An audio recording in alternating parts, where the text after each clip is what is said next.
Hi everyone and welcome to my channel. If you are new to my channel, I hope you find the content here useful. If you are returning, thumbs up and thanks much for joining. In today's video, we're going to be looking at an introduction to physics graphs. We'll be answering the question, what are graphs? We'll be looking at the things we need to know to plot a graph and be zoning in on scaling your graphs.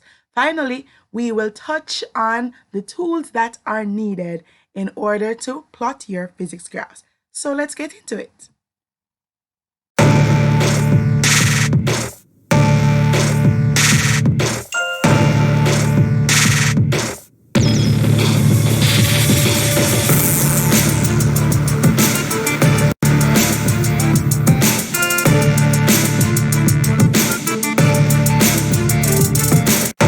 So let's look at some background information. So, what are graphs? Is a graph the paper you draw on? Absolutely not. No, no, no. The graph is actually a visual, or we could say a pictorial representation of the relation between two quantities. So it's the line you draw through the points that you plotted. That is what your graph is. Now, a graph can be linear, which is a straight line like you see here, or it could be nonlinear, which is a curve like you are seeing here. So let's go into some things you need to know. First off, when you get your instructions to plot your graph, they will generally have this one phrase: plot a graph of, and they will tell you what two quantities. And the key thing that you will always see is a statement like this: quantity against quantity. In this case, distance against time. Now, this is what you do with that bit of information that you're given. The first mentioned quantity, that is the quantity before against, goes on your y-axis. Second one, which is time in this case, goes on your x. Now, another key thing you need to bear in mind, once you are labeling your axis, you must include the unit. Now, I could either write out the word meter for distance, second for time, or I could just use the symbol of the unit. But either way, your axis must be labeled quantity/unit. Let's look at the next thing. Add a title to your graph in full caps and center it above your graph. Remember, graph is the line. So let's go to the next one. Put a scale at the top right of the paper.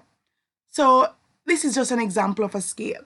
2 centimeters to 5 seconds on the X, 1 centimeter to 10 meters on the Y. You must label your scale at the top right of your paper. Note, your scale spacing should be 1 centimeter or 2 centimeters. Once you are labeling your scale increment, the first digit should be some variation of 1, 2, or 5. So now let's go and look further at what exactly I'm talking about. So looking closer at scaling. Now, if you use your ruler and you measure the width of the larger grids, you will recognize that they measure 1 centimeter, just like what we have here. So you realize that from grid to grid, there is 1 centimeter spacing. And you will also recognize that there are 5 spaces. Let's count: 1, 2, 3, 4, 5. 5 spaces between each 1 centimeter grid. Let's do it vertically. 1, 2, 3, 4, 5. And this is your standard graph. Now, there are different grid papers for different purposes. So once you need to plot a physics graph, you need to ensure that you're using a standard 5 spaces between each 1 centimeter grid. All right. So now we're going to go into looking at scaling. So if there are 5 spaces between each scale increment, like on my X here, and this is just a sample of a graph, so I can count 1, 2, 3, 4, 5.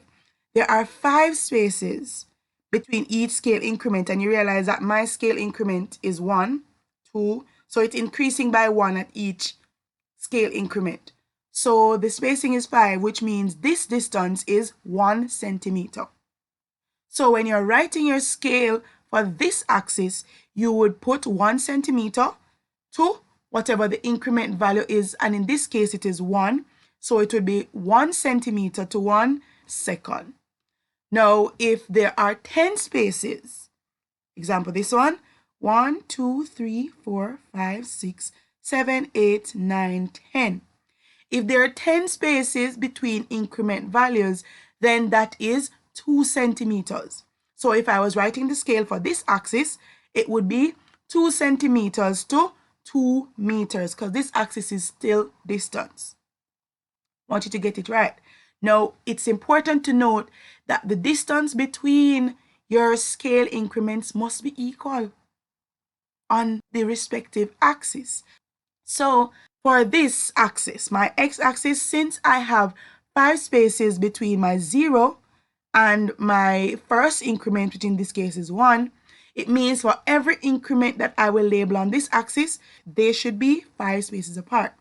However, for my y-axis, my first increment from 0 is 10 spaces away, and so each increment subsequent to that should also be 10 spaces from each other.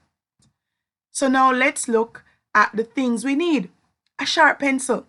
If your pencil looks like this, you are good to go. You will get nicely drawn graphs. However, if it looks like this, that's a no-go. This pencil here is good for shading in art, but it's not good for doing your graphs in physics.